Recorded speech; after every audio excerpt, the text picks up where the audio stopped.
২১শে ফেব্রুয়ারি আন্তর্জাতিক মাতৃভাষা দিবসে দেশের সামাজিক যোগাযোগ মাধ্যমে আলোচনায় চলে আসে ইনকিলাব জিন্দাবাদ স্লোগানটি। এবার বাংলাদেশ জামায়াতে ইসলামীর আমির ডাক্তার শফিকুর রহমানও এ নিয়ে একটি স্ট্যাটাস দিয়েছেন। তিনিও বলেছেন ইনকিলাব জিন্দাবাদ।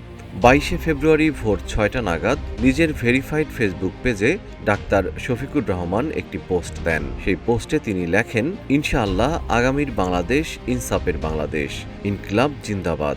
পোস্টটি কিছুক্ষণের মধ্যেই ভাইরাল হয়।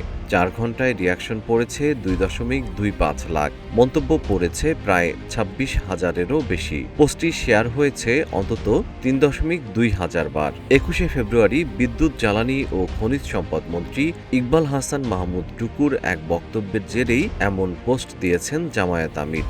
বিদ্যুৎ মন্ত্রী বলেছিলেন, বাংলাকে যদি ধারণ করতে হয়, বাংলা ভাষাকে যদি মায়ের ভাষা বলতে হয়, তাহলে ইনকিলাব জিন্দাবাদ চলবে না। ইনকিলাব জিন্দাবাদ, ইনকিলাব মঞ্চ এগুলোর সঙ্গে বাংলার কোনো সম্পর্ক নেই। মন্ত্রীর সে বক্তব্যের পর সামাজিক যোগাযোগ মাধ্যমে আলোচনা সৃষ্টি হয়।